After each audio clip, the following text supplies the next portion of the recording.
안녕하세요. 2부 시작합니다. 엄마 작가 마이애니 손입니다. 아이 키우는 부모라면 자녀의 미술 교육 한 번쯤 시켜보셨을 텐데요. 저 또한 크게 다르지 않아서 아이가 어릴 적 1년 정도 교육을 시켜본 경험이 있답니다. 제 전공이 디자인 일러스트레이션이기도 하면서 작가이기도 하지만 한 번쯤 외부 선생님께 맡겨보는 것도 그리 나쁘지 않아요. 여기에서도 어떤 분은 엄마가 그림 디자인 전공자인데 굳이 돈 주고 선생님을 돕냐고 직접 가르치면 될 것 같고 생각하시는 분들도 계실 것 같아서 사람 생각들이 다 참 다양하더라고요. 일단 이 질문에 바로 답하는 것보다는 제 이야기에 좀 더 집중해 보기로 하고요. 그러고 듣다 보시면 아하 그렇구나 공감 가는 답을 구하실 수도 있을 거예요. 하여 제 아이 그 서막은 지금으로부터 한 5년 전으로 거슬러 올라갑니다. 당시 제가 아이에게 해줬던 미술 교육이라 할 수 있는 첫 사교육은 사실 미술 사교육이라고 하기에도 무색한데요. 하지만 이런 사소한 것들이 꾸준히 모여서 무언가가 이루어지는 것이 진리이기도 하지요. 여튼 중요한 건 어린이집 같은 반 친구들하고 한 집에 옹기종기 모여서 하는 그런 미술놀이를 하고 끝나면 밥 해먹이고 그대로 저녁까지 놀리고 거의 그렇게 1년 가까이를 했는데 다시 하려 하면 그때는 그 시절 고만고만한 아이들 육아 시절이 있었기에 가능했던 것 같고요. 그리고 지금 아이가 초등 1학년 그리고 그때 친구들과 어떻게 지내냐면요. 이제 인생 8살에 5년지기 남다른 우정을 나누는 친구들이 되었죠. 만약 그때 제가 그림 작가 출신이거든? 이런 걸 강조하고 미술 선생님 퀄리티 딸리는 거 못 봐. 그러면서 제가 스스로 가르치려고 이렇게 대화를 막 했다면 어땠을까요? 물론 스스로 가르치는 보람도 있었겠죠. 중요하죠. 하지만 그 당시 제 생각은 제가 아이들 수업을 하면 다른 아이 맘들과 제가 이야기할 시간도 부족하고 담소를 나누더라도 저만 코드가 살짝 다를 수도 있을 거라고 생각했죠. 그래서 다른 아이들하고 같이 어울려서 사교육을 했고요. 방금도 말씀드렸지만 그 당시 이 다른 엄마들에게 제가 미술 디자인 관련 종사자다란 말을 이렇게 할 필요도 없고 그때 당시에는 제가 육아하느라 일을 쉬고 있었던 때이기도 하여서 같이 미술 가르치는 동참한 엄마들과 함께 아이들에게 둘도 없는 끈끈한 추억과 꼬맹이들의 꼬물꼬물 대소근육 키우기를 목표로 미술을 매개 삼아 값진 공동의 추억을 공유한 것이라고 큰 값어치를 얻은 것 같아요. 다시 말해 아기 때부터 시작한 미술 수업 다른 아이들과 어울리는 놀이 미술 수업으로 그것을 매개로 친구들과 함께하는 잊혀지지 않을 그런 미술 추억을 쌓는 데 중점을 둔 거였다라고 저는 지금 기억하고 있습니다. 그게 가장 중요한 부분이었고 그림 잘 그리는 것은 두 번째, 세 번째 그리 중요하지 않다고 생각했습니다. 그리고 그 당시를 떠올려 보면요. 미술 놀이를 하면서 아이들의 즐거워하는 웃음소리가 끊이지 않았고요. 미술 선생님 지도하에 열심히 고사리 손을 놀리고 다양한 도구를 사용하여 아이들이 그림을 그렸는데요. 하지만 아이들 결과물만을 보면 멋지게 그린 그림보단 장난스러운 자유로운 터치와 형태가 불분명한 그림들이 훨씬 많았죠. 당연하죠. 아직 아기들인데 그럼 애기에게 이게 뭐야 이러려고 북적북적하게 미술놀이 시켰어? 라고 하실 수도 있겠지만 그래도 괜찮았던 건 그건 정말 하나도 중요하지 않았어요. 역설적이지만 정말 잘 그린 그림이 나오는 건 1순위로 중요한 게 아닌 거라는 거 다시 한번 말씀드리고 싶고요. 그럼 뭐야? 중요한 게 뭐야? 제가 말씀드렸잖아요. 일주일 내내 그 친구들과 함께하는 미술 시간을 기다렸다는 점이고 정말 아이들이 언제 미술해? 그러니까 말을 미술해 이런 표현을 썼지만 아이들이 언제 친구 만나서 같이 미술로 어떻게 놀 수 있는 거야? 아이들이 손꼽아 기다렸다는 점이고 그린 형태감이 아이들인데 얼마나 또렷또렷하겠어요. 그런 형태감이 분명치 않아도 사용 색감이 밝고 즐거운 기운을 품었죠. 그러면서 아이들의 소근육, 대근육이 자연스럽게 발달했다는 점이고 애들 웃음이 끊이지 않았다는 점입니다. 한마디로 아이들은 아이들대로 엄마들은 엄마들대로 아이들의 그 근육과 머리가 발달하고 동시에 엄마들은 즐겁게 저녁을 같이 준비하는 에너지를 가져갔다는 점인데요. 물론 귀차니즘의 생각에 코드를 맞추면 그날 당번을 맡은 친구 집은 반나절 집을 내주어야 하고 밥과 청소도 준비해야 하고 그런 수고로움이 있었지만 뭐 그럼에도 불구하고 우린 했습니다. 이거를 귀찮다고 생각하면 한없이 귀찮은 거고요. 귀찮다고 생각하지 않고 언제 아이가 요만할 때 금방 지나가잖아요. 그 지나갈 때 엄마들이 해준 부분의 각인력도 훨씬 클 텐데 언제 이런 게 돌아오겠어요. 즐거운 마음으로 우린 했습니다.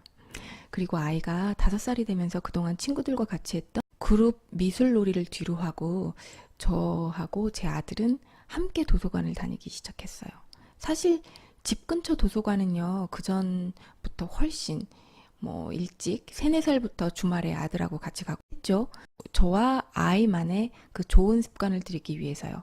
근데 여기서 보면 그 아이 좋은 습관 들이기 위해서 도서관을 갔지라고 하는 말도 맞지만 저에 대한 좋은 습관, 아이를 키우는 엄마로서 좋은 습관이 배워야 되는데 그게 저도 쉽지는 않더라고요. 학교 다닐 때 공부를 썩 잘하거나 책을 그렇게 썩 좋아하는 아이는 아니었거든요. 저도 이제 엄마가 됐는데 계속 제가 책을 멀려고 그러면 쓰겠나요? 그럼 엄마 하는 대로 아빠 하는 대로 아이는 따라갈 텐데 그래서 제 습관을 고치려고 노력을 한 게 이제 도서관을 가는 게 저의 습관을 고치기 위해서도 노력했던 것 같아요. 그래서 어쨌든 저와 아이의 좋은 습관을 들이기 위해서 노력을 했다라는 걸 말씀드리면서 이런 생각을 하면서 아이와 손잡고 도서관을 가려고 생각했던 저 꽤 좋은 엄마 아닙니까? 사실 저도 게으르다면 게으른 사람이라서 어떤 책을 보니까요. 게으름이 인간 본성이라고 하더라고요. 저만 그런 건 아니어서 다행이긴 한데 하지만 저도 이제 엄마가 되었으니 아이에게 좋은 본보기로서 또 같이 좋은 습관을 들이기 위해서라도 이 게으름의 중력을 이겨보고자 도서관에 자주 가려 했던 것 같아요. 충분한 이유가 되지 않습니까? 다들 공감하실지 모르겠다만 주말만 되면 소파나 침대에 아빠들이 합체가 돼 있어요. 그 합체된 상으로 리모컨도 돌리는 쇼도 가끔씩 하는 아빠. 저희 아빠만 그런 건 아니었을 것 같은데 맞지 않나요? 코도 골고 근데 그것 때문에 아기가 어렸을 때부터 손잡고 도서관에 이제 가기 시작한 계기가 됐는데요. 아이 아빠를 디스하는 건 아니고요. 얼마나 또 한편 생각하면 돈 벌어 오느라 피곤하겠어요. 응? 회사 가면 알아서 위에다가 보고 잘해야 되고 사람들 비유 맞춰야 되고 또 밑에 사람들도 잘 맞춰줘야 되고 이해해요. 근데 나도 피곤하다고요. 응? 엄마들 많이 피곤하죠. 응? 그런 부분들이 있어서 아이와 손을 잡고 도서관에 가기 시작한 게 3, 4살 때 그때 그랬었고요. 그게 시작이었고요. 그래서 말이 그렇다고요. 제 남편을 디스하는 건 아닙니다. 그냥 그렇다고요. 여튼 이 같은 이유로 아이랑 도서관을 엄청 다니면서 지금까지 읽은 그림책 양도 상당하죠. 지금 현재는 아이와 도서관 가는 게 너무나 자연스럽고 아이도 도서관 가는 거에 대해서 이렇게 별 부담 없이 책 읽어줘 엄마 도서관 갈까 이런 말을 스스로도 하니까 노는데 정신 팔리면 안 간다고 뗐을 때도 있지만 괜찮아요. 아이도 제가 책 읽어주는 거를 옛날에도 좋아했고 지금도 꽤 좋아하고요. 그러다 자연스럽게 한글도 떼게 되고 그리고 지금은 학교에서 브랜드를 이야기해도 되나? 리딩게이트라고 하는 그런 앱을 학교의 예산으로 샀는데 영어 그림책이야. 영어 그림책을 읽고 이제 앱으로 문제풀이를 하는 건데 그것도 귀찮죠? 아이한테 그걸 읽어주고 문제를 풀게 하고 아이가 그걸 잘 따라오는 것도 이게 엄마도 귀찮은 일이고 아이도 그걸 책 읽고 그걸 한다는 게 이게 쉬운 일은 아니에요. 근데 도서관에서 그 경력이 있는지 좀 쉽게 적응을 했던 것 같아요. 그래서 요즘에는 한 달에 한 일주일 정도는 못하는 일이 있다고 하더라도 어디 놀러 가고 그러느냐고요. 그러더라도 하루에 한 권에서 3권 사이는 정말 꼬박꼬박 읽는 것 같아요. 그리고 전날에 못 읽었으면 오늘은 전날 못 읽은 거 대비해서 한 2권, 3권 읽어볼까? 라고 하는데 아이도 그걸 당연하게 생각하고 그 다음에 거기 읽은 게 막 순위가 막 나오니까 아이가 경쟁의식이 드는지 순위 높이려고도 엄청 집중하면서 읽으려고 하는데 그게 제가 도서관을 자주 안 댕기고 그런 생활 습관을 들이지 않으려고 그냥 냅뒀다면 아이가 그 경지까지 왔을까도 싶어요. 그런 생활 습관이라든가 그런 건 길러주기 나름인 것 같고, 저도 그런 패턴이 배어있지 않은 몸이었는데 저도 요즘에는 책 읽어주고 이런 게 많이 자연스러워졌고요. 좋아졌어요. 그래서 아이가 자연스럽게 이제 한글도 떼게 되고 영어 책도 스스로 읽으려고 하고, 그림과 글의 스토리, 연관성을 캐치하는 능력, 아무래도 그림책을 읽다 보니까 그냥 단순한 문장만 보는 것보다는 그림책을 읽고 전반적인 내용을 읽는 연습을 많이 하다 보니 그림하고 글하고의 스토리 그 연결성, 개연성들을 잘 보려고도 해요. 예전보다 많이 좋아졌죠. 그런 게 이게 앞으로도 1년, 2년 해마다 더 쌓일 거고, 그렇게 자란 영특감이 점차 빠르게 더 올라갈 거고요. 이게 시간이 좀 걸리기는 방법이죠. 아웃풋이 바로바로 나오는 건 아니니까. 그런데 이게 좀 시간이 걸리는 방법이긴 해도 확실히 아이의 집중도와 좋은 습관, 오랫동안 유지할 수 있는 그런 부분에 대한 걸 잡아주는 것 같아요. 확실하게. 그리고 언어력과 그런 미술 이해력까지 모두 깊이 있게 상승하는 걸 느낄 수 있었고요. 그냥 막 아이에게 정말 그림책을 읽어주는 건 뭐 영어 그림책이든 뭐 우리나라 그림책이든 그런 그림책을 정말 많이 읽어주는 건 이해력과 그런 논리력과 그다음에 스토리를 만들어가는 그런 것들이 다 다발적으로 증폭되는데 너무 좋은 것 같아요. 그런데 여기서 아이 미술 교육에 대해서 말을 하려고 하는데 무슨 책 읽는 거를 자꾸만 얘기해? 응? 그럴 수도 있는데 저는요, 잘 그리기 위해서는 책 읽는 게 너무나도 중요하다고 생각합니다. 제가 미술 쪽으로 뭐 디자인 쪽으로 일해온 경력도 되고요. 뭐 화실에서 선생님들 뭐 미술 그리는 거 그런 것도 다 경험 속에 다 들어가 있고요. 그런 걸 이걸 아울러서 지금 생각해 보는데요. 정말 미술을 잘 그리려면 책을 많이 읽는 게 굉장히 중요하다는 걸 요즘에 너무 많이 느끼고 있어요. 예전에는 말이죠. 학교 다닐 때 정말 미술 잘 그리는 아이 이런 애들을 보면요. 정작 생각보다 미술이 그렇게 뛰어나지 않은 애들도 몇몇 있었어요. 그런데 상을 좀 잘 받더라고요. 근데 그 당시에는 제가 나보다 못 그리는 것 같은데 이렇게 상을 잘 받는 거야? 뭔데? 걔네 엄마가 학교에 좀 잘 비비나? 뭐 이런 야비한 생각도 했던 적이 있었고요. 근데 지금 생각을 해보니까 아니 내 그림이 훨씬 더 예쁜데 왜 제가 자꾸 1등을 하고 왜 상을 받냐고 라고 질투성 있는 눈길로 자꾸만 보내기 때문에 이렇게 생각나는데, 그 아이 그림을 지금 생각해보면 어느 정도는 했죠. 응? 꽤 그림을 그리네. 근데 정말 엄청난 그림은 아니었던 걸로 기억이 되는데, 그런데 그런 스토리를 굉장히 잘 표현했던 것 같아요. 자기 생각을 그림에 굉장히 잘 투영하는 능력이 있다라고 할까? 근데 그게 지금 생각해보니까 그림 그리는 데 있어서 가장 핵심 진리인 것 같아요. 그 아이는 그림으로서 스토리텔링을 참 잘했던 아이였죠. 근데 어렸을 때는 저는 그런 거를 잘 생각을 못하고, 아니 뭐가 잘나서 그러는 건데 그렇게만 생각을 했었죠. 여튼 그 아이는 책을 많이 읽었던 아이였을 것 같아요. 지금 생각을 해보면 그땐 제가 그런 걸 잘 모르고 그 아이를 쳐다봤었지만 제 아이에게는 책을 많이 읽어주는 게 굉장히 남는 거다. 책을 많이 읽어주면 아이가 그림을 이해하는 능력과 국어 능력과 그게 다 같이 성장한다는 거를 지금 제가 느끼고 있으니까 참 다행스러운 일이죠. 제가 그거를 잘 못 느끼고 그림은 그림대로 잘 그리고 책은 책대로 읽으라고 이렇게 따로따로 생각을 했다면 글쎄요. 통합적으로 아이 뇌 발달에도 도움이 되지 않을 뿐더러, 그리고 이 스티브 잡스? 애플을 개발한 그 사람 이렇게 뭐 연설하는 거라든가 그런 거를 유튜브를 통해서 본 적도 있는데 굉장히 뭐랄까 뭐 설명을 하는데 갑자기 뭐 이 아이폰은 정확한 구절들은 잘 생각이 안 나는데 뭐 철학과 인문학이 결합된 제품이다. 하는 부분들이 있었어요. 근데 그게 세인들의 눈에 볼 때는 아니 무슨 기기 설명하는데 인문학과 철학이 뭐 결합된 무슨 창이라고 이게 무슨 말을 하는 거야. 그런 개념이 탑재되어 있지 않은 상태에서 그 사람이 그런 말을 했을 때 하나도 캐치되는 게 없을 거예요. 그러니까 어느 정도 그 부분을 알고 있는 사람만이 무릎을 탁 칠 수 있는 거겠죠. 그러니까 정말 뼈대 있는 사람이 정말 뼈 있는 말을 하더라도 알아먹는 사람은 추려지고 소수일 수 있다라는 생각을 해요. 스스로 노력하고 어느 정도 급으로 올라가야지만 정말 내 몸에 약이 되는 소리도 잘 흡수되고 제가 무슨 말 하려고 하는 건지 알겠죠? 말하려니까 잘 이렇게 표현이 안 되네.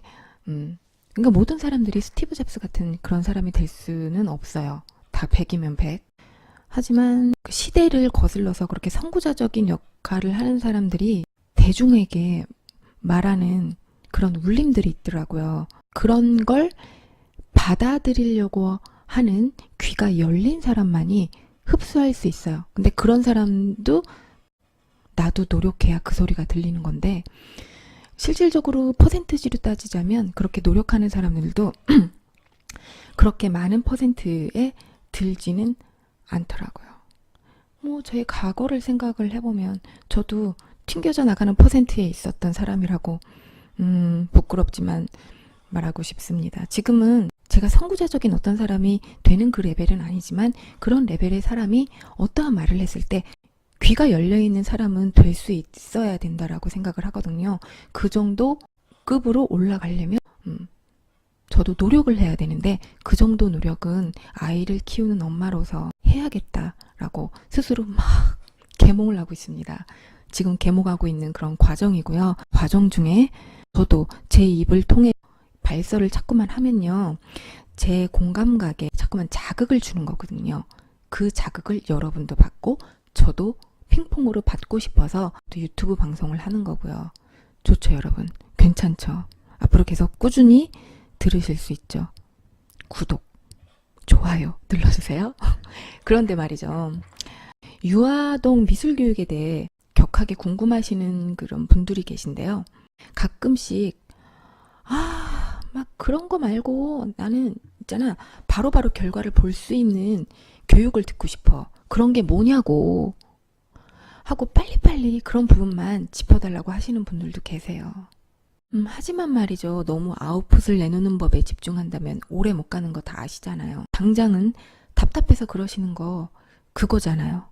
그래요. 그겁니다. 그러니까 조금만 정신 똑바로 차리고 우리 아이들 기르는 엄마, 아빠잖아요. 우리 아이들을 가르치는 겁니다. 우리가 배워왔던 암기, 스킬 위주의 익숙한 방법으로 똑같이 가르칠 필요는 없는 거예요. 그냥 우리가 그런 거에 너무 익숙해져 있는데 거기서 빠져나올 수 있는 어떤 방법을 찾아야 될 것 같아요. 빠져나올 수 있는 방법을 찾으려고 저 또한 계속 이렇게 주저리 얘기하고 시험해보고 여러분과 대화를 나눠보려고 노력하는 거고요. 우리 아이들이 흥미나 뇌 발달을 위해서 조금은 천천히 갈 수도 있는 거죠. 그 영혼의 적금을 넣듯이 아이만을 위해서만은 아니에요. 우리의 영혼의 적금도 같이 들어가는 거니까 저는 그것이 좀 더 올바른 방법으로 나아가는 것이라고 감히 말씀드리고 싶습니다. 정말 그림을 잘 그릴 수 있는 재능은 말입니다. 그림만 잘 그려내는 능력만 기르는 것이 아니라고요. 제가 디자인 전공자이면서 그림 그리는 작가로서 감히 말씀드릴 수 있어요. 생각의 깊이나 컨셉 없이 모호하게 시각적인 부분만 캐치해서 그림 스킬만 신경 쓴 그림은 그리 베스트한 그림이라고 볼 수 없어요. 디자인 잘 나왔네 라고 보지도 않아요. 그런 이유가 이런 거고요. 그런 건 이제 꾸미기일 뿐 영혼 없는 데코일 뿐이에요. 데코레이션, 영혼 없는 데코레이션. 시각적인 스킬이 월등해서 오 한눈에 오 할 수는 있어도 주제와 컨셉이 보이지 않고 연관성이 잘 보이지 않는다면 더 올라갈 수 있는 선이 고만고만한 상태에서 머물게 되는 거죠. 물론 영혼과 스킬까지 두 개의 토끼를 다 잡은 그런 부분이라면 더할 나위 없이 좋고요. 그건 게임 끝난 거죠. 그런데 두 마리 토끼를 다 잡으려고 하면 힘들잖아요. 그러니까 우선순위를 먼저 생각을 하자면 컨셉, 주제, 소울 이런 걸 먼저 더 잡아야 되는 거고요. 그림을 문학적인 시선으로 볼 줄 아는 머리와 스토리의 연계성 같이 어우러져야 비로소 컨셉이 자리 잡으면서 비교 불가한 그림이나 디자인이 나올 수 있다는 겁니다. 이런 부분들이 잘 갖춰진 사람들이 가끔씩 이공계에 있어요. 이런 사람들은 독보적인 위치에 쉽게 갈 수 있습니다. 저도 디자이너 작가 출신이지만 개발하는 사람들하고 이제 회의를 하죠. 그러면 디자이너들 좋아하지 않는 사람들이 훨씬 비율이 많거든요. 그 이유는 너네들은 이상향 아이디어를 그냥 갖고 왔을 뿐이야. 이게 지금 개발에 적합하다고 생각해? 택도 없거든? 이걸 어떻게 개발해? 이렇게 우리가 하라는 대로 하라고 이렇게 하는 사람들이 태반이에요. 그런데 가끔씩 이런 부분을 어느 정도 갖고 있는 이공계 사람들하고 회의를 하다 보면 괜찮은 방법이에요. 지금 기술력으로는 이게 좀 어려운 부분들이 있는데 이 부분은 정말 좋은 아이디어니까 개발을 해보려고 연구를 해보겠습니다. 라고 말을 하는 사람들이 아주 가끔씩 있어요. 근데 그런 사람들한테서 시대를 아우르는 어떠한 그런 IT 기술력이 나오는 거예요. 뭐 요즘 애들 뭐 코딩 학원 많이 다니고 하는데 그냥 기술적인 조작 그거에만 꽂히면 영향력 있는 어떠한 IT 기술하고 접목되는 게 어려울 수 있다라는 거예요. 제가 말을 좀 어렵게 한 것 같은데 다 이해하시죠? 네, 그래서 제가 이렇게 주저리 말씀을 드렸는데요. 그러면 여기서 어떤 분은 아이들이 어린데 코딩이면 코딩 그것만 갖고 이제 하기에도 바빠 죽겠는데 그렇게 말씀하시는 분도 계실 수 있지만 아이들이 마냥 어리다고 생각하지 마세요. 아이들의 머리는 유연해서 어린들이 생각하는 것보다 좋게 이끄는 대로 습관도 잡히고요. 생각도 잘 따라옵니다.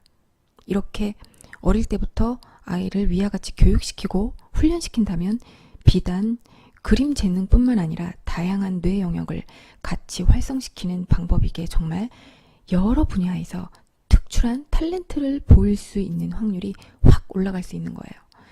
그런데 이런 좋은 학습 방법을 많이들 잘 실행하지 못하는 건 오랜 세월 그 게으르거나 구시대적 학습 방법으로 세팅된 어른들, 우리 부모들이 문제겠죠. 정작 본인이 구태의연한 방법만 찾거나 게으른 건 모르고 애들을 벌써부터 뭐 이렇게 가르쳐 이렇게 귀찮아서 본인을 합리화시키려 하는 겁니다. 그렇죠. 아이들을 이렇게 가르치려면 본인부터 계몽해야 하고 모범을 보여야 하는데 어렵다고 느끼죠. 그리고 뭐라 말할 수 없는 무의식의 세계에서 거부, 호르몬이 나오는 걸 수도 있을 거예요. 그렇게 안 살아왔으니까 말이죠. 하지만 말이에요. 부모가 스스로 계몽하고 개선하려 노력한다면 우리 아이들은 보다 더 나은 뛰어난 머리와 지혜로 세상을 날아다닐지도 모릅니다. 우리보다 더 높은 확률로 말이죠. 우리가 그 발판을 제가 그 발판을 마련해서 제 아이를 5년 정도 가르쳤고요. 여러분도 가르치세요. 이것이 제가 아이를 가르쳤던 미술 교육의 노하우이며 핵심입니다. 이거 노하우라 쉽게 말씀드리면 안 되는 건데 지금 구독하시고요. 좋으셨으면 좋아요 누르시고 제 노하우를 공개하지만요. 많은 분들이 못 따라 하셔요. 저도 이렇게 말하지만 제가 이러한 부분과 생각과 제 태도를 유지하는 부분은 돌을 닦는 마음으로 갖고 있어야 저도 유지를 할 수 있는 거예요. 왜냐하면 사람이 스스로 계몽하는 게 쉽지도 않거니와 매일 조금의 가능성에 대한 꾸준한 노력에 적금 드는 것 또한 어렵죠. 대부분의 사람들이 게으름에 대한 중력을 이기기가 쉽지 않거든요. 그러니까 제가 노하우를 앞시고 공개를 했지만 이 또한 저에게 똑같이 어렵고 여러분도 들으셨지만 행동으로 실천하시기에 똑같이 어려우실 겁니다. 뭐가 다르겠습니까? 다만 의지를 부리고 좀 더 나아지려고 노력하는 그 생각을 깨치는 게 첫 단계이고요. 그래서 2년 전보다는 4년 전보다는 좀 더 나은 엄마가 돼 있으려 합니다. 제가요. 그리고 제 방송을 들으시는 여러분도 마찬가지고요. 우리 아이를 위해서 같이 노력하실래요? 그러니 이제 이해가 가시나요? 일부에 말씀드렸던 제 아이가 한 쾌의 큰 상을 받아온 거 말이에요. 그 밑바닥 저편에 쌓인 필이 어떤 건지, 당시 아이가 상 받은 유무가 그리 중요한 것은 아니었고 상 받아오라고 애를 다그치지도 않았고요. 그냥 꾸준히 하던 대로 한 게 다였는데 결과가 그리 나와서 제가 아이 아빠가 제 아이가 기뻐했다고 말하고 싶습니다. 전 아이에게 꾸준히 제가 해줄 수 있는 적금을 몇 년간 부지런히 넣은 거고요. 제 태도와 자세를 어느 정도 조절한 거고요. 그것에 대한 아웃풋이 감사하게도 나왔고요. 그리고 이것을 꾸준히 제가 유지하려면 돌을 닦아야 하는 부분도 유지해야겠죠. 제 여력이 되는 한 앞으로도 꾸준한 이 정도의 노력의 적금을 유지해 보려고 합니다. 깨지 않고. 아시죠? 적금 들다가 깨면 이도저도 안 되고 이자도 없고 더 마이너스일 수도 있다라는 거. 그렇게 깨서 원금을 받아놓은 것도 이상한데 다 써버릴 수도 있고요.